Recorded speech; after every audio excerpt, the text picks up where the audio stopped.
Сайн байцгаана сонсогчдоо. Моин Mongolia podcast-ийн 27 дугаар дугаар үгээр эхэлж байна. Тэгээд энэ удаагийн дугаарт маань он дээр маань зочноор оролцож байна. За сайн уу он дээр аа? Сайн уу янга. За тэгэхээр энэ удаагийн дугаартаа бид хоёр юу ярих вэ гэхлээр та бүхний маань мэдж байгаачлан Германы шалгалтууд байгаа тий. Айгу олон янз бүрийн байгаа. Тэг хүмүүс айгуух энэ нь ямар вэ? Тэрний 3 онцлог вэ? Аль нь амархан бэ гэж айгуух асуудаг. Тэгэхээр энэ удаагийн дугаартаа бид хоёр Тэлк болон Гетегийн шалгалтны одоо доторх бүтцэн ямар байдаг. Тэгээд өөрсдөөс энэ шалгалтыг хүчээсэн болохоор юун дээр анхааруул зүгээр санагдсан. Тэрний талаар бид хоёр танилцуулъя. За тэгээд дараа маань эхлэе. За би болохоор аль жил хагас юм 2 жилийн өмнө Тэлк C1 тэ одоо C1-ийн шалгалт өгсөн. Тэгээд Тэлкийн одоо C1-ийн шалгалт маань 2 төрлийн байдаг. Нэг яг нөгөө их сургуулиудад зориулсан шалгалт болон яг одоо ажил хийж байгаа хүмүүс зориулсан C1 ингээд 2 тусдаа шалгалт байдаг. Тэгээд Германы их сургуульд орох гэж байгаа тий. Одоо оюутнууд заавчгүй их сургуулийн гэдэг нөгөө их сургуулийн C1-ийг нөхөх хэрэгтэй гэдэг юм байлээ. Тэгээд энэ Тэлк C1-ийн шалгалт маань бас яг 4 багтна. Одоо сонсох даалгавар, бичих даалгавар, унших даалгавар, тийм мэдээж бас ярианы одоо шалгалт авдаг. Тэгээд оноогийн хувьд болохоор хамгийн доод нь одоо бичих даалгавар, сонсох даалгавар, унших даалгавар дээр хамгийн доод нь 99 оноо авах хэрэгтэй байдаг. Тэгжээж тэнцдэг. Тэгээд ярианы хэлбэр дээр болохоор хамгийн доод нь 29 оноо авах хэрэгтэй байдаг. Тэгээд нийтдээ болохоор 128 оноо авах хэрэгтэй. Тэгжээж яг бүрэн шалгалтаа тэнцдэг. Хэрвээ нэг шалгалтаа тэнцэхгүй бол дахиад ганцхан яг тэр одоо бичих даалгавар ярианы даалгаврын тусдаа авчдаг байхгүй юу? Шрифт хийхэд тайл болон mündliche тайл. Хэрвээ ярианы шалгалт дээр тэнцэхгүй бол тэрийг дахиад ганцхан яриагаа дахиад давтаа өгч болдог тийм шалгалт байгаа. Зарим нөгөө өөр шалгалтууд дээр болохоор нэг одоо хэсэг дээр унсан бол тэр чигээр нь бүр эхнээс нь өгөх хэрэгтэй байдаг. Тэлгийн хамгийн том даваа тал нь болохоор нэг хэсэг дээр унсан бол тэр яг хэсгээ дахиад давтаа өгч болно. Заавалчгүй бусдын дахиж өгөх шаардлагагүй. За. Тэгээ миний хувьд болохоор Тэлк дээр яг нөгөө унших даалгавар дээр айгүй анхааралтай хандах хэрэгтэй юм шиг надад санагдсан. Наад учраас унших даалгавар дээр бусад шалгалтыг бодвол арай жоо хүнд нөгөө текстүүд ирдэг юм шиг санагдсан яг тийм. Тэрийг нь бас яг сайн анхааралтай уншихгүй бол даалгавар дээр жоохон унах магадлал ихтэй байд юм байлээ. Тэгээд ярианы тал дээр бол яг бусад шалгалтуудтайгаа адилхан мэтгэлцэн тий. Тэгээд ихтгэл тавих, тэгээд өөрийгөө танилцуулах гэх мэт чинь тэр зүйлүүд явдаг. За хоёлаа тэр нөгөө Тэлкийн нөгөө тэр юг хоёлаа харуулъя.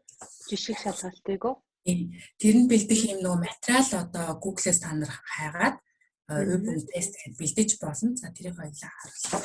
Энэ дээр найз нэмээд лавлаад асуухад шалгалтын төлбөр нь хэрэг байдаг вэ? Тэгээд нэг хэсэг дээр унгал тэр нь бас хийдэг байдаг вэ?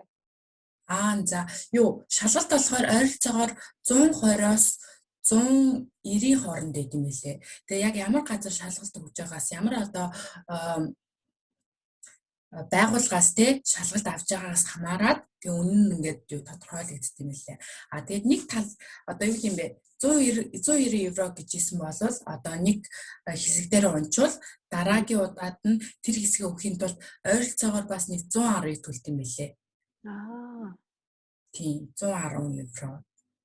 Тэрнээс л доош бол байдгүй юм лээ. Би ихнийх дээр нөгөө бичих даалгавар дээр тэнцэж чадаагүй.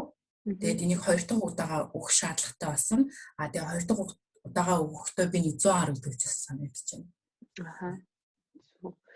Тэгээд бас энэ дээр нэмж хэлэхэд одоо миний мэдж байгаагаас шүү дээ. Та хэд мангтай судлаарай. Монголд бол Тэлкийн шалгалт авдаггүй баха. Авдаггүй. Энэ ганцхан тест ав Гёте хоёр л авдаг. Энэ нөгөө сүүлийн шинээр орж ирсэн нөгөө бусад их сургууль болон бусад нөгөө ажил олгогчид нөгөө хөлөөнч шүрэгдэж байгаа шинэ орчин үеийн л одоо сертификат юм л дээ. Тэгэхээр яг Монголд бол орж ирж магадгүй. Гэхдээ саяхан яг нэг 3 жилийн өмнөөс юм уу 4 жилийн өмнөөс их сургуулиудад зөвшөөрөгдөж байгаа юм байлээ. За нэг тиймэрхүү. За тэгэхээр одоо хэдүүлээ жишг тестээ харцгаая. Энэ одоо энд ингээд доор нь ингээд 7 өгүүлбэр байгаа. Чи нэг доотлихын жоохон гүйлгээд харуулаач. За энэ үү? Энэ өгүүлбэр. За энэ өгүүлбэрийн ер нь бол үг болгоны заавал ойлгох албагүй. Ерөнхийдөө бол яг энэ нөгөө дөрмийн одоо өгүүлбэрийн бүтцийг сайн харах хэрэгтэй. Тэгээ өгүүлбэрийн бүтцийг хараад тэгээд яг энэ одоо зайтай байгаа энэ үлээ хэсгүүдийг одоо нөхөж харцааг. Тэгээд нэг өгүүлбэр бол илүү гардаг. Энд дээр бол дөрөн дээр сайн харах хэрэгтэй мөлий өгүүлбэрийн бүтцийг. За хоёрын хоёлаа цаашаа үргэлжлүүлье.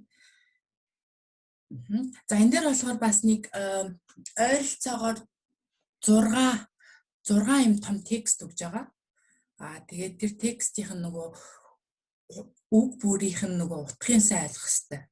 Одоо эхний даалгавар дээр бол дөрмийн илүү анхаарах хэрэгтэй байвал бид нэр бол үг бүрийнх нь утгын сайн ойлгох хэрэгтэй. Тэгээд яг энэ дээдлэлтэнд байгаа энэ асуултууд байна тийм. За Rücksicht der Autor polemisch aus. За одоо энэ дээр асуултууд байна. За одоо автор маань илүү жоохон хошигнсон байдлаар бичсэн үү гэсэн байдлаар тий тэр яг текстийг. Тэгэхээр энэ дээр бол голцоо үг бүрийн сайн анхаарад тэгээд энэ дараалсан өгүүлбэрт дээр нь яг хөдөлт нь текстүүдийг орлуулж бичих юм. Одоо энэ дээр жишээ нь тэр хараа полемиш гэдэг үгийг мэдэхгүй нөхцөлд хайхаас болж байгаа байхгүй тий хамгийн гол юмыг агуулж байгаа нь тэр болчиход байгаа байхгүй юу. Одоо чинь миний хувьд бол би бас сая энэ үгийг мэдэхгүй байлаа л та. Тэгэнгүүт тэгээд алдах магадлалаас их. Тэгвэл манайхаа юу агаарай. Одоо тэр үгийг мэдэхгүй бол дараагийнхаа тэр инфернум гэдэг үг мэднэ шүү дээ. Тэрэн дээр тааруулж агаад аль нь дараа нь үлдэж одоо бууддаг ч юм уу. Тэгэж ер нь бол бусад өгүүлбэрээ оруулчаа тэгээ сүүлийн 2 дахь өгүүлбэрийг буудах ч юм уу тий. Хэдэн бас хийж олно. Тэгээ энэ 2 дугаар юм дээр болохоор үг бүрийн сайн ойлгох хэрэгтэй. 2 дугаар. Тэгжээч яг энийг сайн авах боломжтой. За 3 дахь нь одоо бүр нэлээ юм 2 хуудас том юм текст өгдөг. Тэгээд тэрийг нь бас нэг бүрчлэн ойлгох ёстой. Ямар их юм. Тэгээд энэ үлдсэн энэ асуултууд болон эсвэл асуулт биш яг энэ өгүүлбэрт нь зориулж энэ текстэн дээр байсан үнэн үү буруу юу тий одоо зөв үү буруу юу гэдгийг бичнэ. Ганцхан зөв юу буруу юу гэдгийг биш бас бүр яг энэ тема болон энэ текстэн дээр энэ ерөөсөө яригдаагүй зүйлийг нь бас одоо тэр X-ээр тэмдэглэж бичих байгаа. Энэ дасгал дээр үг бүрийг ойлгох хэрэгтэй байдаг. Тэгэхээр нөгөө унших дасгалын маань одоо хэсэг дээр болохоор эхний даалгавар дээр ганцхан дөрмийг илүү сайн анхаарах хэрэгтэй. Бусад хоёр дээр бол үг бүрчлийг нь сайн ойлгож хичээх хэрэгтэй. Мэддэг байх хэрэгтэй гэж би юм бол тийм байна. Энэ нөгөө 3 дахь хэсэг нь яг тест автай ажиллах юм байна. Сонсогчтой хэлгээд дараагийнхаа дугаар дээр би тест хаа болон тест авын талаар ярина.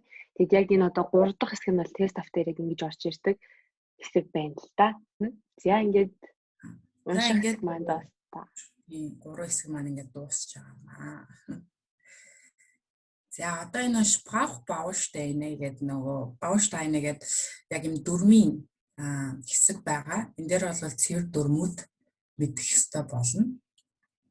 Тэгээ ганцхан дөрмөөс гадна бас нөгөө үгийг зөв бичдэг байх ёстой. Тэ одоо зарим нөгөө тохиолдолд нэр хүн гэж бодож чинь энэ чинь нэр 1 Т байдаг бол 2 Т гэдэг л зарим үгнүүд дээр мэддэггүй. Тэр болохоор дөрм болон яг тэр үгийг зөв бичих тал дээр илүү анхаарах хэрэгтэй байгаа тийм эсэг байгаа. Энэ болохоор энэчнээс яг 22 оноо авах боломжтой. Хүүхэн ямар хэцүү юм. 25 дээр энэ дөрвөн одоо сонголтоос нэгийг бичих байхгүй.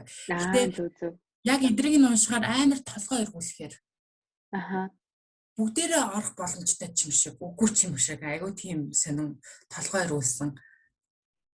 За тэгээ өөр зарим хэсгээр нь энэ 28-ыг хардаа энэ үү. Тий. Ястоо ягарахгүй толгой ирэхээр юм байна. тий одоо Iceman гэдэг 4 евро орж ирж байна тий. Өгүүлбэрт яаж орж ирэхээс шалтгаалж байгаа. Жишээ нь одоо 40 дээр хардаа үгийг яаж одоо зөв бичхийг бас шалгасан байлаа. Тийм биш үү. Heutzutage гэж юм тий. Heutzutage. Алингээр нь бичвэл зөв бэ гэдгийг бас мэдэх ёстой. Яг ингээд шууд зэрэгцээ дөрвөлгийн харахад эн чинь нэрээ яаж чдэг лээ гэж айгүйх бодож нөгөө толгой эргүүлт юм байлаа аюусан. Ингээд өөр бусад үед ингээд мэддэг хэрнээ яг энэ даалгаврыг харцгаар чи хүн чинь нэрээ юу гэж чдэг лээ гэд айгүй сонин толгой эргэжтэй юм байлээ. За энэ даалгавар дээр ерөн болвол нэлээд сайн толгойг ажиллуулах хэрэгтэй тийм шиг надаас нэгдсэн. Тийм байна. За одоо энэ нөгөө сонсог даалгаврыг орж ирж байна. За энэ дээр болохоор 8 хүн нийтдээ ерөн одоо өөрхийн талаар ерөн юм ярьж бичнэ. Одоо юм ярьж бичнэ гинэ. Юм ярьж ингээд тайлбарлаад тий. Тэрийг сонсоод яг тэр одоо энэчнээс за эхний хүнд ерөн бол Г одоо Г өгүүлбэр илүү тохирч байна тий. Хоёр дахь хүнд бол С өгүүлбэр илүү тохирч байна гэдэг шууд ингээд бичээд авах хэрэгтэй. Тэгээ энэ дээр болохоор нэг л удаа сонсдог. Тэгэхээр нэг удаа сонсоход нөгөө бүгдээрийн шууд ингээд бичихээр болж байгаа бас авьяа шаардтай юм шиг надад санагдсан. Тэгээд яг сонсохоос өмнө бүх энэ өгүүлбэрүүдийн хурдан орчуулад хамгийн чухал хэсгүүдийг ингээд яачих хэрэгтэй, зурчих хэрэгтэй. Одоо жишээ нь эхний хэсгээр болохоор viele Studierende wohnen lieber alleine, obwohl es relativ teuer ist гэж юм дээ. За энэ дээр бол хамгийн чухал хэсэг нь болохоор олон сурагч нь ганцаар амьдарч байна гэж юм дээ. Тэгэхээр ганцаар амьдарч байгаа гэдгийг сайн тодорхойлоо өгчих хэрэгтэй байхгүй юу? Яг энэ тодорхойлж байгаа зүйлийг сайн сонсчоо. За энэ өгүүлбэр дээр ерөн энэ текст илүү тохирох юм байна гэд. Энэ дээр бол бас нөгөө ярьж байгаа хүний үг бүрийг маш сайн ойлгох хэрэгтэй. Яг байна. Энэ дээр нэр яг тэгдэг те. Болж өгвөл шалгалтанд орохдоо тодруулцдаг юм уу? Тэгэхгүй юм нөгөө өгүүлбэр байгаа болохоор хүүшээ эн чинь юу байлаа гэд дахиад ихнээс нь унших биш. Гээс тодруулчвал нөгөө үгээ барьж аваад. Яг зөв. Гээс одоо яг чухал хэсэг ганц хоёр үгүүдийн л шууд ингээд тодорхойлоо явуучих хэрэгтэй. Тодтогоод тэгээд тэрийг л анхааралтай аваад тэгээд илүү сайн сонсвол надад зүгээр санагдсан. За хоёр дахь хэсгээр бас нөгөө хоёр хүний ярилцлага сонсдог. Тэгээд хоёр хүний ярилцлага маань юу дандаа нэг шинжлэх ухаан судалгааны талаар ярилцдаг. Яг энэ хоёр дахь хэсэг дээр хөвчлэн. Тэгээд тэр судалгаа болон одоо шинжлэх ухааны талаар сонсох үед яг энэ дээр бас маш сайн нарийн харж ойлгох хэрэгтэй. Энэ дээр ингэдэг байхгүй юу? 3 өгүүлбэр гуруулаа тий одоо энэ 3 өгүүлбэр тэр хүний ярианд орох боломжтой байхгүй юу? Гэхдээ эдгийн дунд нь яг тэр нөгөө 55-ын одоо тэрээга хийбэл ist гэдэг одоо тэр хүн бол гэж байгаа шүү дээ тий. Яг ямар байсан бэ гэдгийг бүр C байсан уу, B байсан уу, A байсан уу гэдгийг аягүй сайн шууд ойлгох хэрэгтэй. Яг учраас энэ 3 өгүүлбэр гуруулаа яг тэр хүний ярианд орох боломжтой мөртлөө нэг л хариулт нь зөв байхгүй юу. Тэгэхээр энэ дээр болохоор бас тэр хүнийг нэг бүрчлэн бас сайн ойлгох хэрэгтэй санагдсан. Энийг нь хэдэн удаа сонсгол лээ? Энд дэр нь байна уу? Энд дээр ер нь бүгдээрээ л нэг байсан. Миний санаж байгаагаар бүгдээрээ л нэг байсан. Тийм болохоор бас айгүй анхааралтай байх хэрэгтэй юм шиг байна. Харин тийм. Ялангуяа юм нөгөө сонсдог дасгал дээр нэг юм сондигддаг. Сонсоо ижитлээ нэг ингээд гөлөрцөн. Яг нэг секунд гөлрөөл авахудаа хэдийн өнгөрцөн. Тэгэхээр амар сайн төвлөрөх хэрэгтэй. Тэгээд хамгийн гол нь яг 2 дугаар дасгалын хамгийн хэцүү зүйл нь юу санагдсан бэхээр бусад одоо юун дээр болохоор за дараагийн зүйл нь одоо эхэлж ийн гэд мэдэгддэг штэ. За нэг хүн текст яриад өөрхөн талаар ярьж дуусчаад тэр чинь ингээд дуусаад тэгээд шинэ хүн эхлээд ингээд ярьдэн штэ. Тэгэхээр за дараагийнх нь эхэлж ийн гэж мэдэгддэг бол энэ дээр бол бүхэл бүтэн зүгээр ярьслах шууд ингээд явчихсан заяа. Тэгээд яг хаана юу нь гарч ирж байгаа нь ерөөсө тодорхойлох боломжгүй болохоор шууд дээрээс нь ингээд алдахгүйгээр анханасаа явахгүй бол нэг алдчихвал одоо би 58-аас алдчихвал тэгэл алдчихна. Бүх тэрнээс хойш бүх юм тэгэл юм бод олчиж байгаа юм шиг надад. Тэгэхээр нэг тийм хүмүүс маань нөгөө аль нь амархан бэ гэдэг шүү дээ. Амархан юм байхгүй. Угаасаа шалгалт болго өөрсдийн онцлогтой хэцүү. Гэхдээ зүгээр чиний яхав чадвар дээр ч гэх юм уу арай нэг жоохон дөрүүлээд нэг жоохон ч гэсэн хэдэн процентын давуу бай гэх юм бол хідэн шалгалтнуудаа сайхан жагсааж агаад өөрийнхөө онцлогийг бас харж агаад тэгээд Яг нэгийг барайл нүдүүл зүгээр. Тэгэхгүй хідэн шиг өсчээд бол нэг тиймэрхүү. тийм. За сонсогд даалгаврын 3 дугаар хэсэг байна тийм энэ дээр. За энэ дээр бас яг 3 дугаар хэсэг дээр юу юм бэлээ? Нэг хүний том ярьцлага бас сонсно. Одоо ярьцлага гэхээс хоёр хүний ярьцлага гэхээс илүү юу юм бэлээ? Нэг хүний ийм том ихтгэл.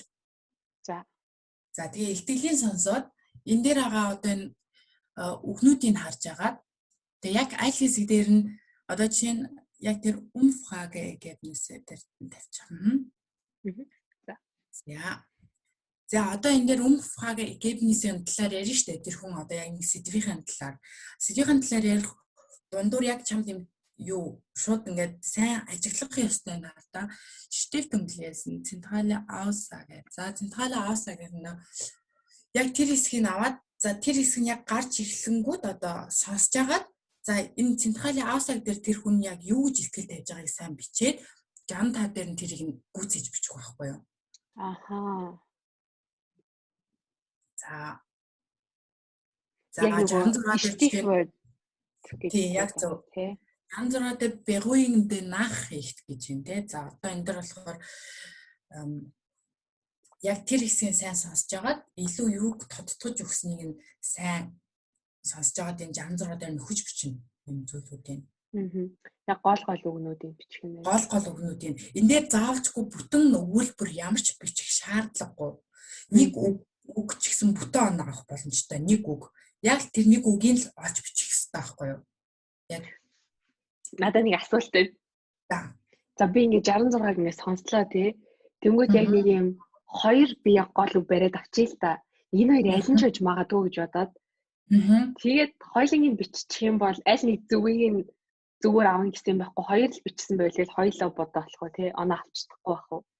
Үгүй хоёулангийг бичих хэрэгтэй. Тэгвэл энэ нэг зөв байна. Тэгэхээр ер нь бол бичиж авахд амар хурдан хэсэг байхгүй юу? Тэгэхээр чи хамгийн гол үгийг л яг аваад биччихвэл чиний аз те. Тэгэхгүй чи нэг хоёр гол үгийг авчлаа гэж бодъё л да яг тэр хүсэж байгаа. Тэр хоёр гол үгийг авчаад хоёулангийг бичихэд бол нэгэн зүг байвал тэр оноогоо чи авсан хэвээр л юм гэсэн үг. Nice. Тэгвэл бас зүгээр юм биш үү? Тийм энэ хэсгийг нөгөө хамгийн бас хэцүү хэсэг нь болохоор бүтэн ихтгэл сонсож байгаа тий. Тэгээ энд чинь нөгөө бас яг хаана юу нь яваад байгааг бас мэддэх боломжгүй хаяа. Тийм болохоор утгын сайн ойлгоод энэ одоо хоосыг дээр яг юу бичүүлэхийг хүсэж байгааг нь сайн анзаараад яг тэрийг гол үгийг л олчих хэрэгтэй байхгүй юу. Тэр заалчгүй ингэж тайлбарсан өгүүлбэр өгдөг бичгүүгээр яг тэр нэг гол үгийг л олоод нэг үг байсан ч хамаагүй бүтэн оноо авах боломжтой гэдэг юм тэр аахгүй юу. За одоо энэ болохоор бичгийн хэсэг байна. За бичгийн хэсэг дээр юм дандаа хоёр нөгөө сонгох тийм юу өгдөг. Сонголт тийм. Тэгээ нэг нь сонгоод өөртөө хамгийн ойролцоо гэсэн нөгөө сэдвийн сонгох хэрэгтэй. Тэгэхгүй бол хаяа бас нөгөө зарим хүмүүс чинь яг энэ шалгалтыг өгөхийн тулд маш олон талын тодорхой хэмжээний жоохон мэдлэгтэй байх хэрэгтэй. Жишээ нь ямар ч мэдлэггүй болчвол одоо ямар нэгэн сэдвийн талаар мэдлэггүй болоод бичиж угаасаа хэцүү шүү дээ. Угаасаа тэрний талаар ямар ч мэдлэггүй бол хүн ямар юм зохиол бичих бичлэлтэй нь биш. Тэгэхээр энэ хоёр сонголтынхаа хамгийн чамд ойролцоо амьдралтай чи ойролцоо эсвэл чи арай илүү мэдлэгтэй тэр үгийг сонгох хэрэгтэй. Одоо жишээ нь энэ дээр болохоор литератур болон Gruppenarbeit гэдэг нөгөө багийн одоо ажиллагаа гэдэг хоёр сэдв байна тий. За миний хувьд болохоор литератураас илүү уран зохиолоос илүү тэр нөгөө багийн ажиллагааны илүү надад амьдралд минь өөр ахгүй. Би өөрөө ингээ багаа дандаа ажиллаж явдаг болохоор. Тэгэхээр би болохоор одоо энэ сонголтын дээр бол хоёрдугаар сэдвийг сонгож байгаа байхгүй юу. За энэ дээр болохоор за тэгээ энэ доор нь болохоор яг энэ дээр хайрцаг дээр болохоор хоёр даалгавар нэгсэн байгаа. Текст нь одоо заавал оруулах ёстой. За энэ дээр болохоор багийн ажиллагаа маш их цаг авдаг тий. Тэгээд нөгөө ягаад цаг авдаг вэ гэхээр маш мэтгэлцдэг болохоор гэсэн байна. За энэ сэдвэр заавалчгүй текстэнд оруулах ёстой. Энийхээ талаар нөгөө тайлбарлагч те эсвэл шалтгаан эсвэл баримтуудыг одоо оруулж энэ сэдвийг заавал оруулах хэрэгтэй гэж байна. За хоёр дахь өгүүлбэр дээр нь болохоор багийн ажиллагаа ерөн хүн бүрт айгүйх нөгөө боломж олгодог гэсэн нэг юу байна. Тэрийг нь бас одоо текстэнд оруулах хэрэгтэй гэсэн үг байхгүй юу. За нийт бол 350 үгтэй хамгийн багадаа том текст бичих хэрэгтэй. Тэрэндээ болохоор сул болон давуу талын бичнэ. Яг энэ сонгосон сэдвийнхаа бас өөрийнхөө одоо мэддэг баримттай баталгаатай тийм баримтуудыг бас олж бичнэ. Тэгээд доотлох өгж байгаа хоёр даалгаврын тэр нөгөө ярилцж байгаа тэр мэтгэлцээнийг бас заавалчгүй оруулж бичих ёстой. Тэгээд бичгтэл яг ингэж бичихгүйгээр яг тийм нөгөө баримттай, шалтгаантай бүх зүйлийг ингэж тайлбарлсан мэтгэлцээ маягаар ингэж бичих ёстой гэсэн. Тэгээд мэдээж яг эхлэл болон төгсгөлийг нь оруулна те. За өнөөдөр ингээд багийн ажиллагаа болол ганцхан ажил дээр биш ганцхан бүх зүйлд хэрэгтэй гэж нөгөө эхлэлтэй одоо тэрийг чи юу гэдэг вэ монголоор эхлэл хэсэг. Эхлэл хэсэг. Өдөртгөл хэсэг эсвэл өдөртгөл хэсэг болон төгсгөлийг бол заавалчгүй бичих ёстой. Тэрийг найруулж. Ааха. Яг үнэ. Тэгээд энэ дээр нөгөө нэмж хэлэхэд манайхан бас өөртөө сонирхох юм бол нөгөө хүмүүс ингээд бичсэн жишийг бас даалгаврууд байж юуны магад Google-д үзвэл тэгэнгүүт ерөөхдөө бол яг нэг тийм за тест ав дээр би яг мэдчихэж байгаа болохоор сайн ярьна. Гэтэ миний бодлоор бол энэ дээр нэг заавалчгүй ийм пунктууд орсон байх ёстой гэсэн ерөөхдөө нэг тийм жишийг юм байдаг. Тэгэхээр одоо сая өндөр маань хэлж ирсэн заавалчгүй сул давуу талыг бичих ёстой гэд. Тэгэхгүй зүгээр одоо багийн ажил нь бол ийм гэж ихсахгүй. Энүүгээрээ сул байдаг, энүүгээрээ давуу байдаг. Ингэсэн болохоор би ингэж бодож байгаа гэж орохгүй. Яагаад гэвэл ингэдэг гэж заавалчгүй юм бол тэгж бичих хэрэгтэй байдаг. Тэгээд өөрийнх нь нөгөө бодлын хэсгийн бас тусгай нэг хэсгийг одоо авч тусад нь бичиж болно. Гэхдээ бүхэл бүтэн тэр текст маань ганцхан одоо өөрийнхөө талаас бичиж болохгүй. За ийм боломжтой байдаг. Бас нөгөө талаас харуул бас ийм гэд дандаа сул болно гэдэг юм юу талууд юм гэж олж бичих хэрэгтэй. Тэгээд энэ текстэн дээр бол чиний бодож байгаа одоо бодол чинь тийм чухал биш. Чи ер нь яг баримттай тийм юмнуудыг яаж гаргаж илүү тэрийг тайлбарлаж те одоо гаргаж байгаа чинь илүү сайн одоо дүгнж пунктууд өгнө. Тэгэхээр мэдээж өөрхөн бодлоо ихчээл нэг 2-3 өгүүлбэр тусад нь бас яг тэр текстийн дундуур оруулж болно те. Тэр бол окей. Гол чухал зүйл болохоор давуу сул талуудыг бичиж айгүй тэр нэг юм тийм ялгаж салгаж бичих ёстой. Яа. Хамгийн сүүлийн хэсэг. За хамгийн сүүлийн хэсэг бол ярианы хэсэг. За ярианы хэсэг дээр болохоор бас 3 хуваагдж байгаа. За чамд одоо ингээд бас яг юм цаасан дээр юм хоёр нөгөө сонгох тийм юу өгнө. Бас хэдэн өгнө. За нэг сэдвийн чи сонгоод яг тэрнийхэн талаар ихтгэл ярьж бичнэ тэр хүндээ. Ихтгэл тавьж ярих юм. Эхний даалгавар нь болохоор. За тэгээд нөгөө чамд нэг бэлтгэх ойролцоогоор 5 минут өгнө. 5-10 минут. Тэгээд тэр хугацаанд чи шууд л нөгөө давуу тал нь сул талуудаа бичээд тэгээд юу гэж ярихаа бэлтэж байгаад шууд ихтгэл тавина гэсэн үг. Маш богино хугацаанд маш хурдан сэтгэж өрн ихтгэл тавина гэсэн үг. За Сузаннаас даасан 2 дугаар даалгавар нь болохоор мэдээж юу хэлэлцүүлэг юм уу? Хэлэлцүүлэг тийм. Одоо хамгийн сүүлийн нөгөө гаргаж байгаа тэр үр дүнгийн талаар ярилцсан гэсэн үг. За энэ дээр бол эндээ гарч ирж байна тий. За эхний хэсэг буюу одоо энэ чи 3 минут. Ингээд 2 минут. Манайх минутаа бас ер нь сайн. Ерөнхийдөө бол бэлдэж байхдаа ингээд цаг тавиад өөрөө яриад үзэх хэрэгтэй. Тэгэхгүй бол нөгөө айгүй хурдан дурж байгаа нь болж ярьдаг хүн байдаг шүү дээ. Амсаар ингээд авахгүй та гэж ярьдаг. Гэтэ минутаа барихгүй бол ерөнхийдөө минутаа барьж ярина гэдэг бас чухал нөгөө оноогоо мэдээж авахын тулд тий. Нэг бол гол юм ярихгүй баахан ингээд сунжруулж ийсаар байтал нөгөө гол пунктыг хэлж чадахгүй. Одоо энэ дээр бол жишээ нь 2 пункт ингээд заасан. Заавал чи энийг дурдах хэвээр бол дурдах хэвээр. Тэгэхээр энийг шингээ нэгээд бодох хэрэгтэй. Одоо ингээд нөгөө чамтай нийт ингээд 3-4 хүн орлоо гэхэд бүгд өөр өөрийн даалгавар аана. Өөр сэдв. Бүгд өөрийнхөө одоо сэдв дээр ихтгэл тавьж чинь. Тэгээ сүүлд нь хамтдаа нөгөө тэр үр дүнгээ ярилцсан ахгүй юу. Тэгээд дараад нь хамт орсон чи ганцаараа ч орж олно. Ер нь шалгалтууд нь ганцаараа ч ордог, 2 3 хүнтэй хамтж ордог тийм юу байна. Би болохоор нэг хүнтэй хамт орсон. Сүүлийн даалгавар дээр болохоор бид хоёр жоохон мэтгэлцээд. За тэгтээ нөгөө талаараа иймч байх боломжтой гэж юм мэтгэлцэж байгаа штэ. Тэг мэтгэлцснийхэн дараа бас хамтдаа тэр юуг бас үр дүн хамгийн одоо зөв үр дүн гэдгийг хамтдаа гаргах ёстой байт юм билээ. Аргумент гэдэг нь болохоор ямар нэгэн зүйлийг нотлох тийм баримт гэсэн. Одоо ороод ичлээ шүү дээ. Баримт тий аргумент гэсэн. Тэгээд нөгөө тэр хүнтэйгээ мэтгэлцжээвэл зүгээр үгүй би тэгж бодохгүй нэ гэж хэлэхээсээ илүү нотлох баримтыг бүр гаргаж тэгж мэтгэлцэх ёстой. За энэ бол хамгийн чухал хэсэг. Сүүлд нь тэгээд хамтрагчтайгаа яг нэг одоо үр дүнд зөвшөлдсөд хүрэх ёстой байдаг. За энэ бол 3 дахь даалгаврын хамгийн чухал хэсэг. Яа за ашиггүй тийм монгол хэл.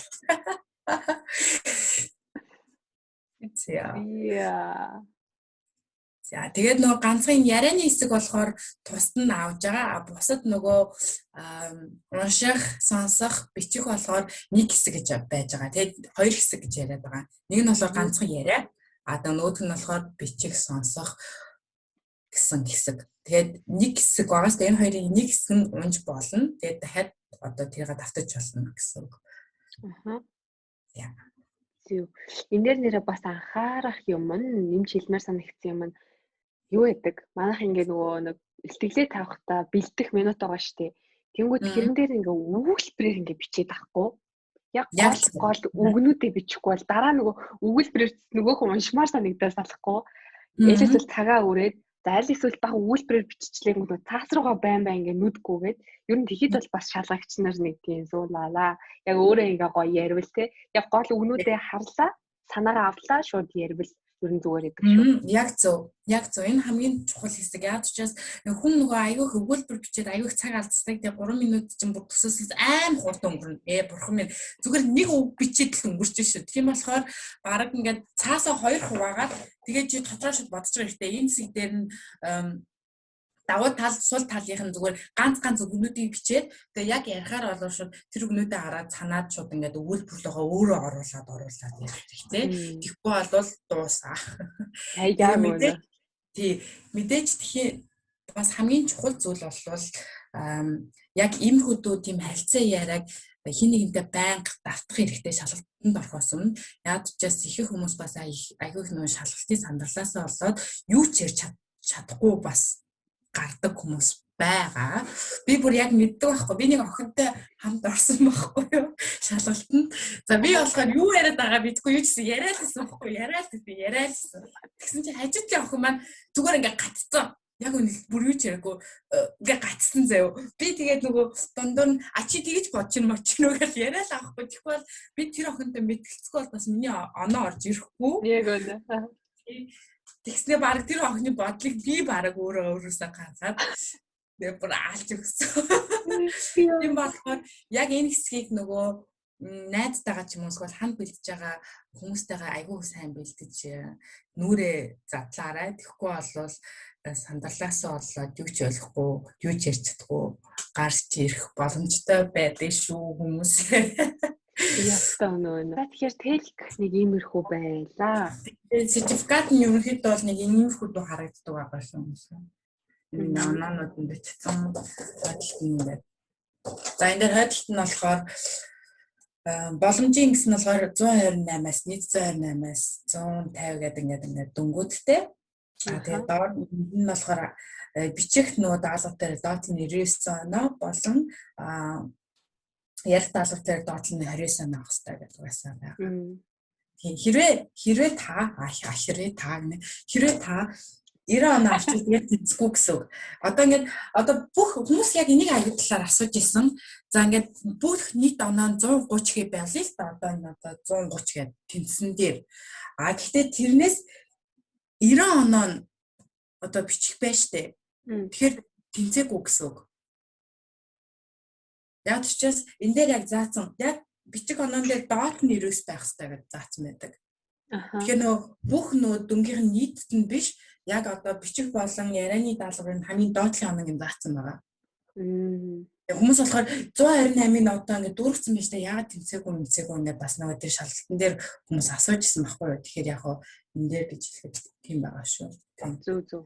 Энийг нөгөө дэлгэрүүлээ тайлбарлахад аргагүй л те их сургуульд орхол юм бол бид нар чинь нөгөө гэрийн даалгавар ихтгэл одоо юу л гэдэг бүгднийг айгүйх бичин те багш нартай хураалах нь нөгөө хамт байж байгаа оюутантайгаа бичээд ингээд ойлголцсон. Тэгэхээр бичин гэдэг бол ер нь айгүй чухал байгаа. Яг үнэ. Тийм учраас яхаа аргагүй нөгөө бичгийн хэсэг дээр оноо заалт хийх байх хэрэгтэй гэдэг. Тест авт дээр ч гэсэн бас тийм байдаг. Дараагийн дугаар дээр ярьж өгье. Дараагийн дугаар тий. Хүлээж байгаа. Юугаар авч байгаа ш тий? Нөө дандаа 4 5 мав гэж авч байгаа тий. Яг үнэ. Тэгээд трийг нь тайлбарлаж өгье.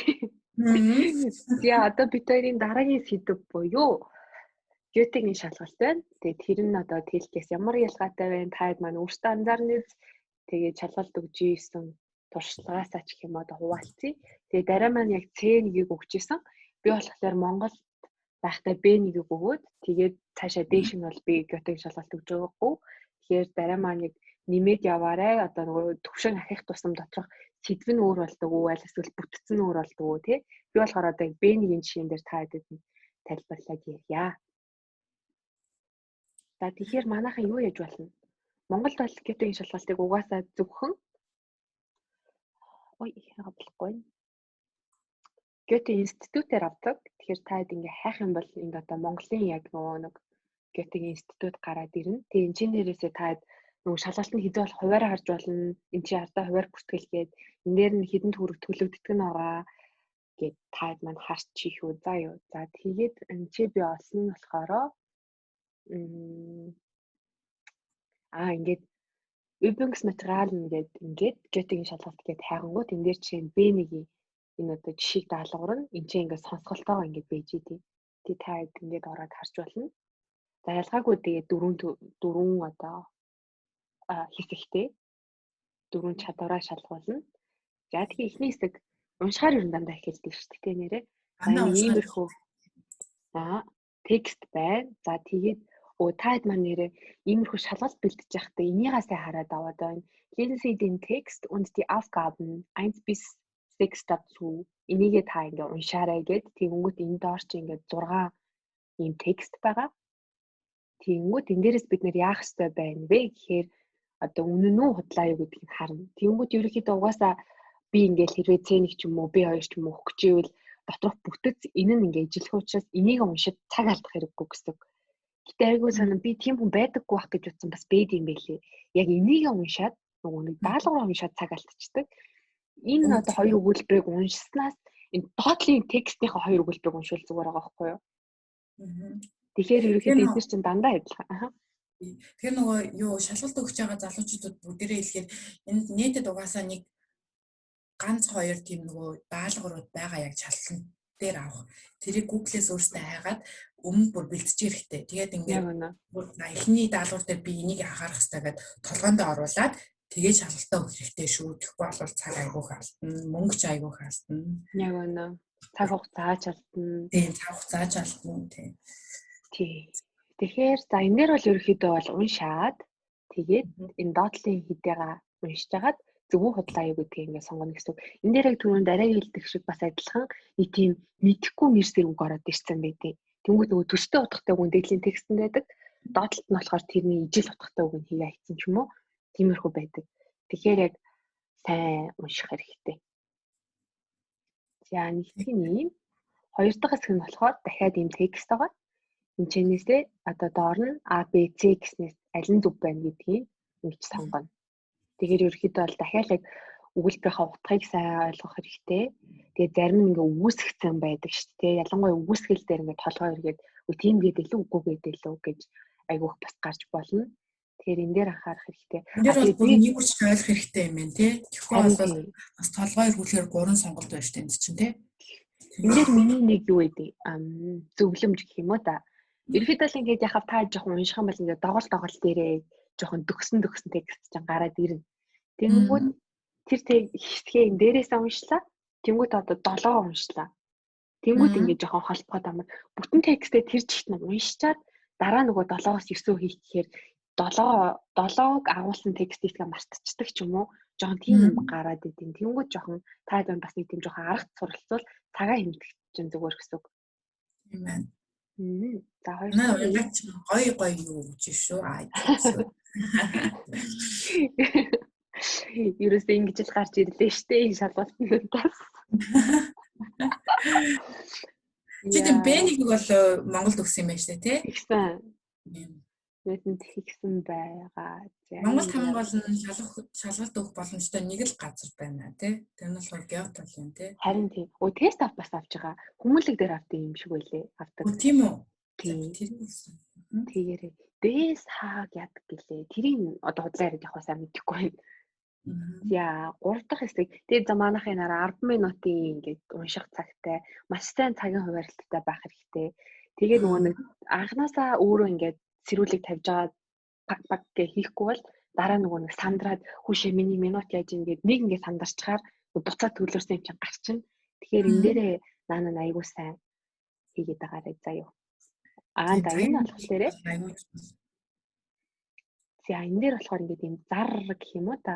Одоо жишээ нь би ингээд дандаа хэл сурах сонирхолтой хүмүүс байлаа ч юм уу. Тэгэхэд эдрийг уншаад за одоо эдгээр чинь хамгийн заваа нь бүгд айгу төстэй. Амар төстэй. Тэгээд тэгэнгүүтээ энэ дээр нь одоо энд байгаа заяа. 13-аас 19 хүртэл энэ хүмүүс дээр ингээд аль тохирж байгааг ингэж бүгэлж өгөх хэрэгтэй. Тэгэхээр энэ дээр одоо энэ доор байгаа текстүүд байгаад энэ дээр ялгаагүй нөгөө тодруулагчаар ер нь манайхан аль ч шалгалтанд орсон тодруулагч аваад байна. Тэгээд гол өгнүүдээ сайхан тодруулаад тэгээд ингээ гялгаас тулгаад хараарай. Тэгэх юм бол аюул сайн цаг юмдаг үнэхээр хэмндэг. Тодруулагч бүр амар хэрэгтэй юм билээ шүү. Би эхний тест дээр тодруулагчгүй ороод тэгээд толгорсон биш. Тэгээд толгоо эргээд тодруулагч аягүй чухал шүү. Тэгээд хамгийн чухал өгнүүдийг шууд тодруулаад явчих хэрэгтэй. Тэгээд тэн дээрээ ингээд бариад тэгээд тэр үгэн дээрээ аягүй сайн анхаарад тэгээд ерөнхийдөө бол явуул их амар санагдсан. За тэгээ хамгийн сүүлийн хэсэг буюу энэ 15 минут юм байна. Тэгээд энэ дээрээ дахиад энийгээ уншина. Тэнгүүтээ энэ 20 дээр тийм үү үгүй юу гэдгийг ингээд хойцнуулна. Ингээд чагтлана. Тэгээд ерөөхдөө бол эдгээр нөгөө нэг урт текстүүд байгаа. Тэгээ нөгөө минут магадгүй богинохон тэнгууд сандран гол нь гял тэр утгыг олж авах гэдэг айгуу чухал. Энэ үгийг мэдэхгүй ингээ гацаад тахгүй гял ерөөхдөө нь уншаад утгаа ойлгож авбал айгуу зүгээр. Тийм байна. Гол утгыг л ойлгочих хэрэгтэй байна тий. Хүүшээ энэ ч бүр 5 хэсэгтэй хэлв. Ягаад 4 гэж утсан юм бол. За одоо 5 дахь хэсэг нь. Энэ яа нэг нөө. Видео копи хийлээсэн. За энэ дээр нь бас уншлаа. Энэ дээр дахиад А, Б, C-гээ сонголоо. Тийм бай. Эднээс тэгэхээр тэгээд тохирохын л сонгох юм байна шүү дээ. Тийм. Аль нь ингээд нөгөө үгийн баялагын шалгадаг ч юм уу, дүрмийн шалгадаг ч юм уу, тиймэрхүү юм өөр дээрээ жоохон шигтгэцэн байгаад идэв. Тийм байна. Тэгж харагдаж байна. За ингээд дуслаа. Одоо ингээд сонсгол хэсэг орж ирж байна. За энэ нийт 40 минут үргэлжлэхэд байна.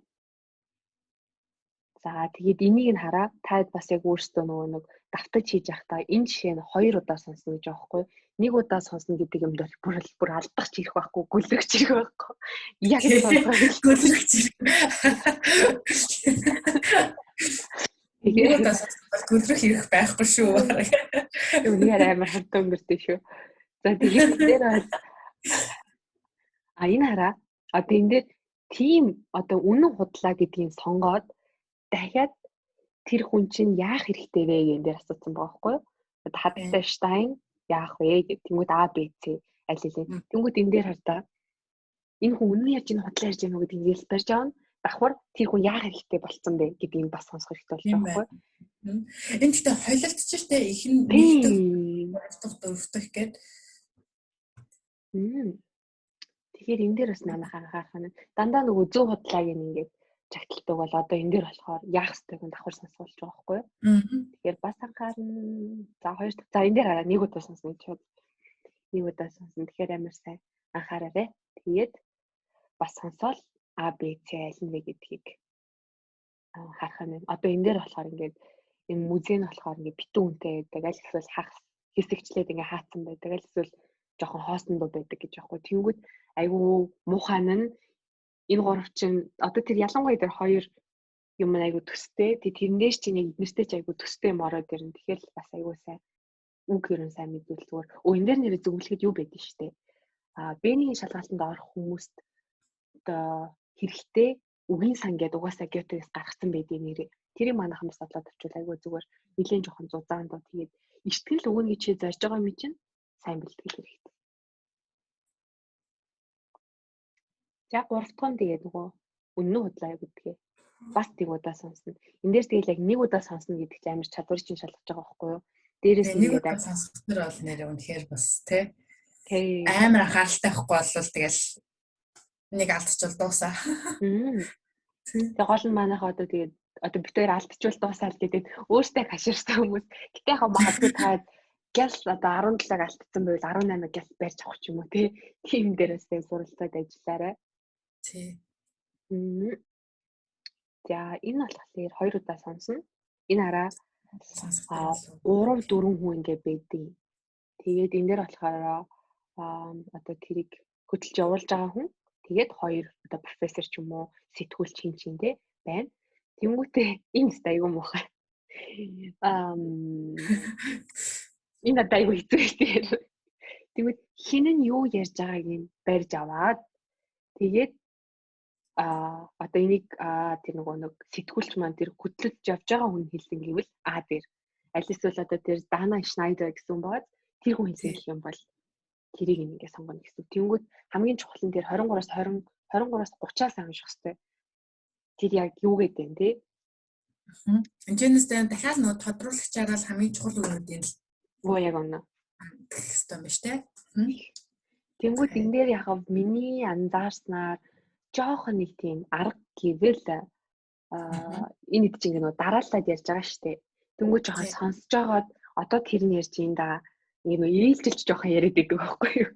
Тэгээд тэрэн дээр нэг жоохон тоглолт их боломжтой. Нэг бол зарим жишээ нь 23 24-ийг хоёулангийн манай одоо тэр нөгөө хөтөлж явж байгаа хөтлөгч нь хэлцдэг ч юм уу. Тийм тохиолдол байна. Гэтэ жоохон боломжит нэг арга гэх юм бол ээлжилж ярьж байгаа дээр нь барьж авч болно гэсэн. Одоо эрэгтэй хүн болоод ч хоолоогоор юм ч юм уу. Тийм л нэг жоохон муухай арга байна.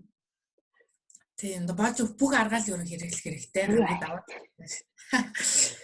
Бичгийн хэсэг байна. Бичгийн хэсэг дээр бол 1 2 энэ дээр 3 даалгавартай байдаг гэдгийг 2 даалгавартай. Энэ дээр чинь угаасаа яг энэ харагдаж байгаа шиг таад ингээ хүрээд ирнэ. Тэгээд энэ болохоор 20 минут байна. Энэ дээр ингээд хараа. Schreiben Sie eine E-Mail. Тэгээд үг нь ингээд 80 орчим байх хэвээр гэд. Тэгээд энэ 3 пункт нь 3 ингээ пункт заавал та тусгасан байх хэвээр гэсэн байгаа байхгүй. Тэгээд энэ дээр хараа бүр та энэ дээр заавал ингээд одоо текстийнхаа бүтц дээр анхаараарай гэдэг ингээд бүр оруулсан. Тэрэн дээр нь ийм байх хэвээр шүү гэд хийсэн. Эдрийгээ таайдсан оруулах тусмаа л оноогоо бүр аавна. Аль нэгэн дутуу байвал тэгэл дутуу оноовно. Багсагч чамаагүй заавалчгүй багтаа. Тэгээд одоо энэ дээр ингээд 3 пункт байгаа. Энэ 3-ыг ч ихсэн заавал оруулах хэрэгтэй. Тэгвэл энэ дээр анзаарах юм бол 3 даалгавар таайдад өгөгдөж чинь гэсэн үг байхгүй юу? Ийм юмны тухай байх хэрэгтэй. Гэтэ энийхээ бичгтээ ийм юмнуудыг анхаарах хэрэгтэй гэсэн.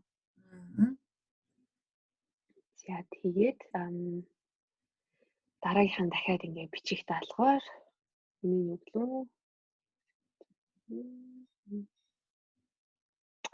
энийг удаа уншингуудаа юу ах нь штэ. Энэ сэдвийн талаар өөрийнхөө бодлыг бичнэ гэсэн. Тэнгүүт мөн л ялгаагүй энэ дээр ч нөгөө давуу сул тал орж ирнэ. Тэгээд одоо ингээд нэг эхлэлээсээ явж байгангуудаа шууд ингээд үсчээл давуу сул тал орохгүй тий. Тэнгүүт за одоо би давуу сул талыг та бүхэнд одоо дүрдгийач гэдэг юм уу тий. Нэг тийм жоохон нэгэндээ ингээд шилжиж орсон тийм юм бас аюу анхаарах хэрэгтэй. Угаасаа ч тийм байх хэрэгтэй гэдэг шалгалтын бэлтгэл анги манд дээр нь хэлээд өгдөө. Тэгээд яг үнэ. Хамгийн сүүлийнх нь бол та хэдийг тайвшруулах зорилготой. Ерөнхийдөө л тэр бүндүүд чинь дээр нь орсон. Одоо л 15 минутад энэ дараа 40 хүүхдээ дөрөвний тэр дээдлээд чинь бол айх төрсэн шүү дээ. Тэгээд энэ дээр нь та ийм бичээрэй гэсэн. Тэгэхээр манайхан даалгавраа маш сайн унших хэрэгтэй. Даалгаврыг сайн уншиж ойлгох нь заавалчгүй ийм багтаал гэсэн бол тэрийг багтаана. Тэнгүүд ингээд одоо энэ хэсгийг таад уншчлаа тий. Тэнгүүд за би имэйл чинь 40 хүүхдээ гээд шууд бичиж эхлэхгүй. Энд ораараа би тийм артаарэ гэсэн. Die Anrede und den Großanschluss. Тэ бүр заавал оруулахгүй бол бас оноо дутаа авч байгаа байхгүй юу? Тэгэхээр иймэрхүү юмнууд дээр бол ерөнхийдөө анхаарна. За тэгээ энэ дээр бол нөгөө нэг яг нэг тийм хідэн тогтмол хэвшмэл өгнүүд өгдөн штэ. Одоо нөгөө фоз хайлаа яаж дуртах уу, наах хайлаа нөгөө давуулсал талыг яаж дуртах уу гэх юм тиймэрхүү жишг тийм өгүүлбэрийн бүтцүүд байдаг. Бас тэднэр дээр таад анхаарах хэрэгтэй. За тэгээ хамгийн сүүлийн хэсэг болох ярианы хэсэг байна. Энэ болохоор хоёроор хардаг. Тэгээд 3 хэсэгтэй.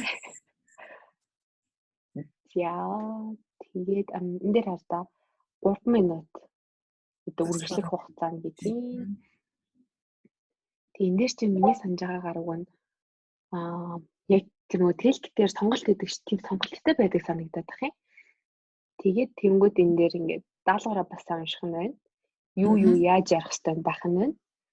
Тэгээд одоо энэ дээр нөгөө V-Frage гэдэг чинь V асуултнууд гэдэг W асуултнууд. Тэнгууд wann, wie, was эднээс дээрээ сайн анхаарах хэрэгтэй. Ерөнхийдөө V-Frage эднээс дээр маш сайн анхаарал ярьчихад давгүй. Энэ манайхан тэгээд яриад л ах хэрэгтэй. Дугуй байж болохгүй сайн яриад ах хэрэгтэй. Энэ нөгөө теманууд юм шүү. Үгүй юу? Энэ болохоор 2 дахь хэсэг юм байна тий. 2 дахь хэсгийнх нь За тэнгууд энэ дээр нөгөө бас презентацийн ихтгэл бас тавьдаг. Тэнгүүтээ эднээс дээр ингээ гоё энэ хараа эднээс дээр энэ юу нөгөө тусгаж ярих хэрэгтэй ингээ байгаа байхгүй юу. Тэгээд хүүхдүүд одоо энэ нөгөө гар утас хэрэгтэй юу гэдэгтэн. Тэнгүүд энэ дээр нэг дэх дээрээ орлоо. 2 дахь дээрээ өөрийнхөө туршлагыг ярьлаа. 3 дахь дээрээ танаа одоо улсад ямар үүрэгтэй байдаг вэ? 4 дахь дээрээ нөгөө нэг давуу-сул тал өөрийнхөө бодлыг яг хамгийн сүүлд хөгжтгөл гэдэг. Юм хэсэг хэсэг. Энэс та айгуу гоё харуулсан байна те яг юу. Харин тийм байгаа. Тэр айгуу амар санагдаж байна надад. Тэгвэл нөгөө сандраа зарим хэсгээр мартна гэсэн юм байхгүй. Заримдаа шууд чи нөгөө нэг фон ах тайлаа дуртангууд өөрийнхөө маяг үнгийг эсвэл өөрийнхөө эрфаагун туршлагаа орхидог ч юм уу тий. Тийм яг тийм. Тийм энэ бол айгуу зүгээр санагдаж байна тийм байна. За энэ болохоор нөгөө 2 дахь сэдв байна. Одоо нөгөө хүүхдүүд хэтэрхий их зурагт үздэг үү гэл. Тэнгүүд манайхан бас юу ах хэрэгтэй. Сайн материал цуглуулад ер нь тэгвэл надад зүгээр санагдсан. Ер нь ямар сэдв ирдэг юм бэ? Аль эсвэл өөр ингээ бүлэг хуваагаад тий.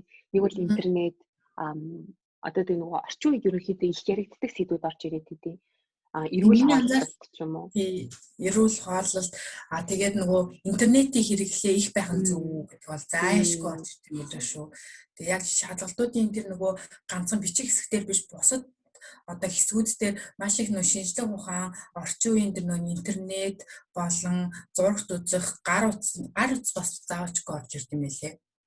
Гар утас биднэрт ямар хэрэгтэй зүйлээс гол бидний бас юу гэлөө одоо амьдралыг яаж өөрчилж юм бэ гэдэг ч юм уу тий тэр зүйлүүд аюух орж ирд юм байлээ. Тэгээ нөгөө umwelt шүтсэн тэр сэдв яг байнга яригддаг нөгөө байгаль их орноо хамгаалах нөгөө сэдв бол байнга орж ирд юм билээ тий. Яг үнэ тэр өстө байнга. Тий хог хаях хүмүүс яаж хогийнхаа юу багасгах вэ тий ямар усуудад хогоо ялгаж гин тий ямар усуудад хогоо яаж хайж гин гэдэг тэр зүйлүүдийг айгүй тэрний талаар юу нь бол тодорхой хэмжээний маш одоо их биш юмаа гэхэд тодорхой хэмжээний мэдлэгтэй байх ёстой. Тий яг үнэ. Адаглаад нөгөө хэрэглэгддэг нэг тийм үгийн сан гаргачих хэрэгтэй байхгүй тий яг 10 20 үг. Тэгэхгүй бол нөгөө umwelt шүтсийн талаар тэд нар чинь ялангуяа одоо бидний өдөр тутам яригддаг үгнүүд биш шүү дээ тий. Одоо би бүрсэж जैन хоол идэж जैन зургт үзэж जैन гэхээс яг нөгөө нэг байгаль хамгаалал дотор болохоор арай нэг өөр жоох агсан төвчний үгнүүд ороод ирнэ. Тэднэр нь бас байх хэрэгтэй тодорхой хэмжээнд.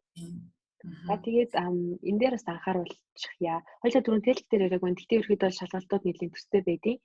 энэ дээр болохоор та хэд ингээд нэг юм эндээс ч угаас юм нэг код ингээд наацсан байт. Тэгэхээр та нэр мэрээ бичих юм шаардлагагүй. Тэр кодыг чинь шууд уншиж чинь. За тэгээд энэ дээр харах хэрэгтэй. Энэ нөгөө нэг бүглэх энэ цаасыг тэр бүглэх цагаас тооцох хэрэгтэй. Айгу 50 байгаад байдаг. Амхандаа бүгдийг нийцэн энийг бүглэж чадахгүй дутуу бүглчвэл бас харамсалтай шүү дээ, тий. Тэгэхээр эднэр дээрээ бас жоох ажиллаад үзүүл зүгээр ингээд одоо нөгөө нэг энийг хартаа хэтрүүлээд хажууд нь эсвэл хит жижигхэн аль эсвэл ингээд нөгөө x хэлчихсэн бохоо зөвлөлдсөн ч юм уу тий. Эднэр дээр та далбай гаргаж болохгүй. Мэдээ чалаад өгч байгаа юм харамсалтай шүү. Энд чинь нөгөө машин уншдаг болохоор шууд айл тохирж байгаа гин.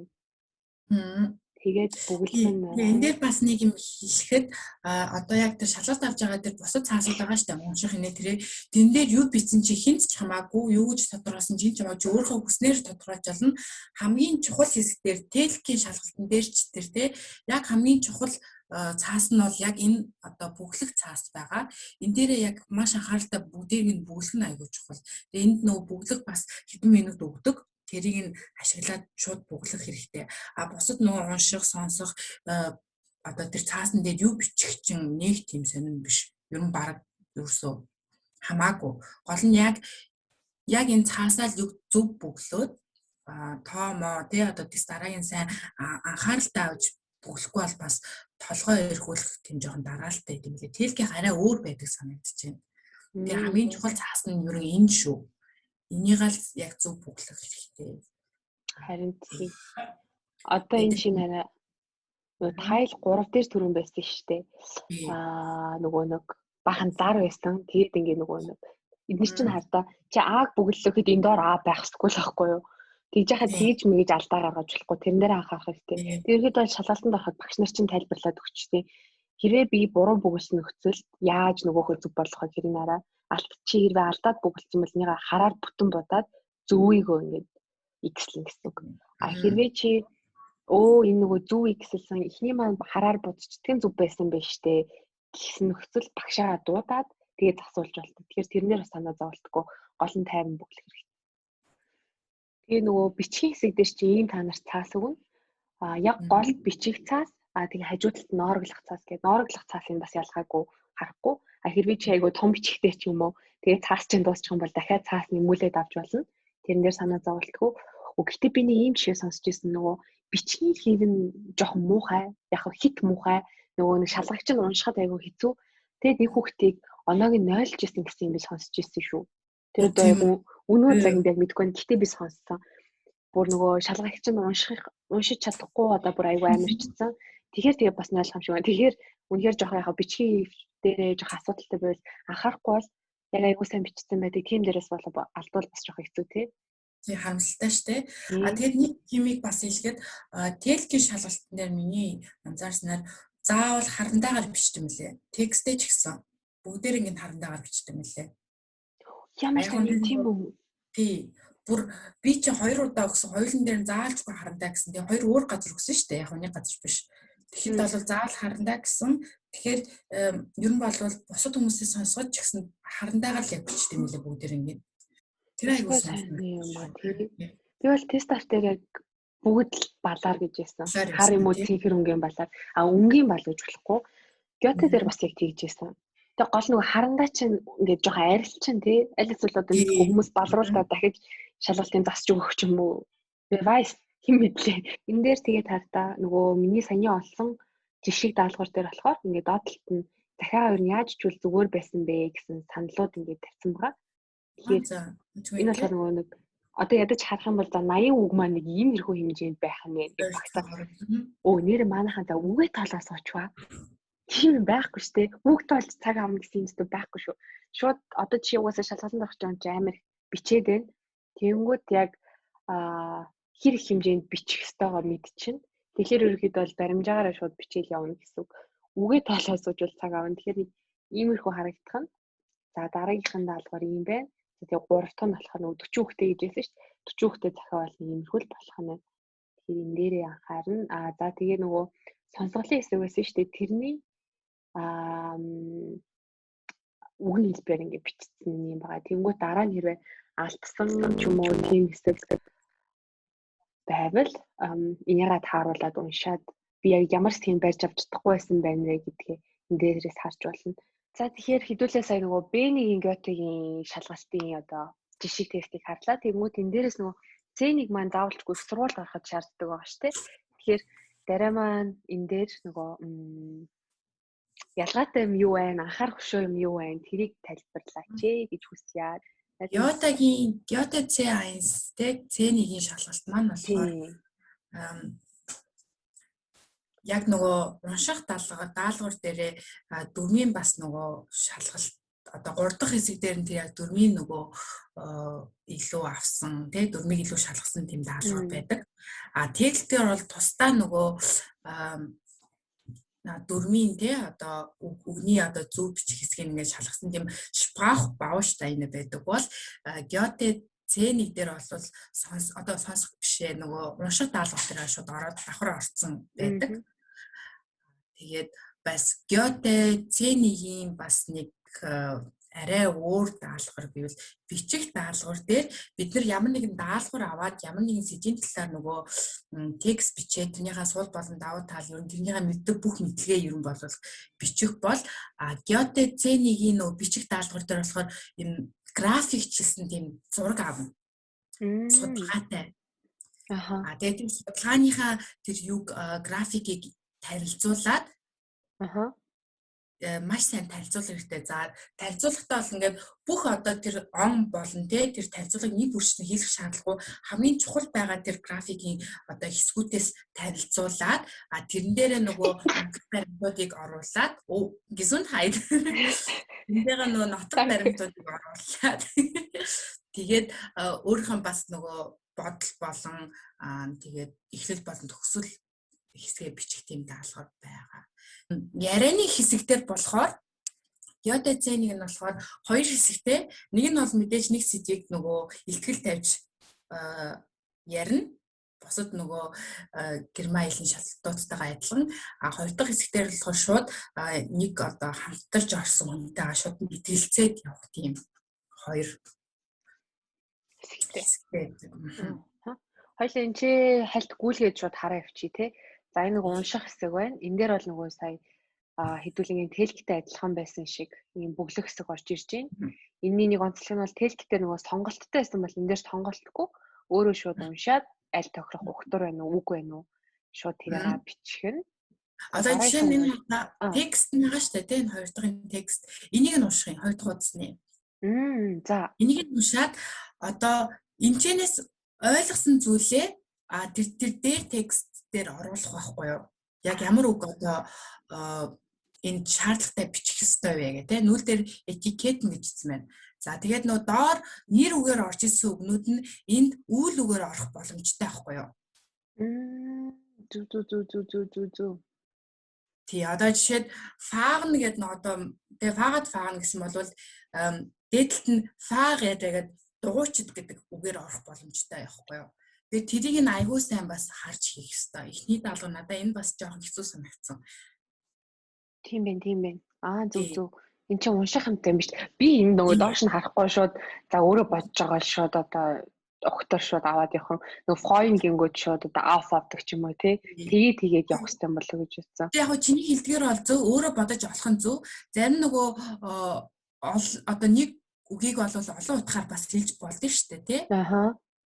Тэгэж бас олон утгаар хэлж болдог. Хамгийн гол нь тэр дээдлэлт нь байгаа бүглэх тэр текстэндээ л яг тохирсон үг нь олж бичих байхгүй юу? Энэчнээсээ үг олохоосаа илүү тэнд одоо энд утгыг ойлгосон бол тэнд нь яг тохирсон үгийг бичих хэрэгтэй байхгүй юу? Энд үйл үгээр орж исэн үг маань тэнд нэр үгээр орох боломжтой гэдэг ч юм уу тий? Аюу сайн харж бичих хэрэгтэй санагдсан. За хоёр дахь даалгавар нь ямар юм байна? Бас өөрчлөлтсөн байна. Нөгөө нэг адилхан текстүүд уншаад тэгээд энэ нөгөө нэг тийм 1 2 3 гэж бичсэн. Эдгээр дээр аль нь харахыг арах юм байна л та. Тийм. Энэ дээр бас энд бас нэг даалгавар байх шүү байна тий. Энэ арай өөрөөр бүглэх боловч яг одоо ингэ текстээ уншихаар одоо сквал ямар нэгэн дээдлэлт нэг юм одоо өгүүлбэрцсэн маа штэ. Сквал бол одоо энэ хардаг кам unsere class унзо. За энэ нь болохоор А болон C гэд хоёр текстэндээ хоёулын дээр нь байж болно гэсэн тийм хариулттай байхгүй юу? Тэрийг нь ялгаж бичих юм. Хэвээ унших даалгавар нь яасан их юм. За энэ нь бол хэдүүлэнгийн мэддэгчлээ одоо нөгөө. Дөрөв шалгасан тий. Тэгээд ер нь бол голцоо 4 илүү шалгасан уншихын хэсэг байгаа. Тийм байна. Одоо энэ 27 гардаг жишээ нь Мустен, Золден, Кентен, Вёден төөрөлмөр хийдтэй. Туслах үйл үг шүү дээ тий. Туслах даймж үйл үгийг яг аль хэлбэрээр нь орвол энд нь илүү тохиомжтой байна гэж орж байгаа байхгүй. Тэр энэ голцоо цэвэрлэл 4 болчихж байгаа юм тий. Тийм байна. Аа хизүүсэн нэгдчих шүү. За хэвэн дээр. За сонсгол дээр бас яг энэ хэсэг дээр нөө хүний яриа сонсоод тэгээд за семинар за энэ хэр хугацаанд байна гэхээр тэр сонсч ирсэн тэр одоо зүйлээсээ шууд зөв хариултын шууд бичээд явах юм. Энэ би ингээ анзаарсан чинь эднэр нөгөө юу шиг юм аа. Тест автаа ер нь нэлээд төстэй шүү. Төстэй нөгөө геотой юу? Аха. За энэ дээр нөгөө бас сонсоод аль нэгийг сонгодог байна. Тий. За энийг алгасчээ. За ингээд дуусчихж байгаа юм биш үү те. Энийг нь бол сонсоод хэдүүлэнгийн мэддэгчлээ аль А Б С сонгочно. За дараагийнх нь бичгийн хэсэг дээр бол сая дараа маань хэлсэн 2 янз байдаг. Аль нэгийг сонгоно. Гэтэ онцлог нь бол ингээд график харж байгаа. График гэж энийг болохоор яаж гарах нь. За доотлолт нь хэсэг дээр байгаа шүү дээ тий. За график дээр яг илүү юу тотцож гаргаж өгөх нь бас бичсэн байгаа тийм энэ хардаа. Энэ үү?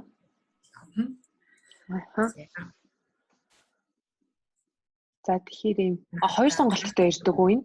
Хоёр сонголттой бас ирдэг.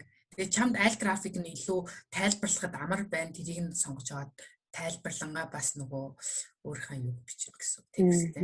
Мэдээж бас нөгөө суул болон давуу талын бичнэ, нотог баримтуудын бичнэ, өөрийнхөө туршлага болно. Гол нь нөгөө бүгдээрийг нь амжуулахад бол хамгийн гол чухал бол графикал зөв гаргаж тайлбарлсан байх хэрэгтэй.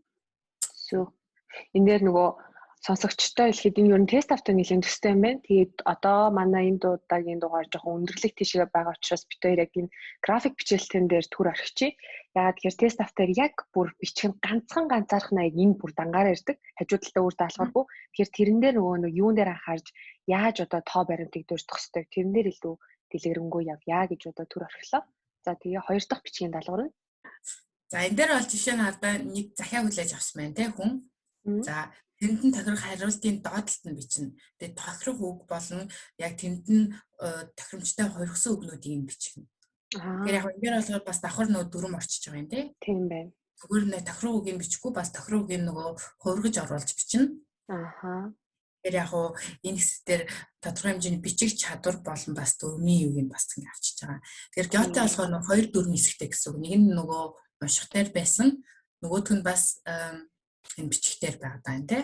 Мэдээж бас нөгөө бүхэл бүтэн текст бичихтэр бол бас дөрвөн өгүүлбэрийн бүтцүүдийг хааж дандаа нөгөө оноо өгдөг тий. Бүх шалгалтуудыг тест, staff, геотер. За. За ингээд ярианы хэсэг байна шүү. За. Тийм, ярианы хэсэг маань хоёр хуваагдаж байгаа. Нэг нь болохоор нөгөө сэтгэлийн дагуу ихтгэл тавина. Эхнийх нь. За, хоёр дахь нь болохоор хамтрагчтайгаа мэтгэлцэж ярина тий. За, окей. Тэгвэл ерөнхийдөө за энийг нь бол хэдүүлээ тайлбарлалцсан. Тэгэхээр ингээд ерөн шалгалтууд маань дуусж байна. Тэгээд таад манаас өөртөө бас сайн давхар сайн бэлдэн мэд. Тэгээд бид хоёр бас өөртөөхөө зөвлөгөө өөртөө яг яаж л үжсэн тэднийхээ талаар ерөнхийдөө таад ярьж байгаа. Тэгээд бас тусалсан гэж найдаж байна. Дараа манаас сайн тайлбарлаж өгсөнд баярлалаа. Тэгээд баярлалаа. Өөрийнхөө бас туршлагыг хуваалцсан. Тэгээд подкастыгаа төгсгөл нэрийг хэлэхэд дараа маань онлайн класс авсан байгаа. Гермайл зааж байгаа. Тэгээд тэрнийхээ талаар дэлгэрэнгүй ярил.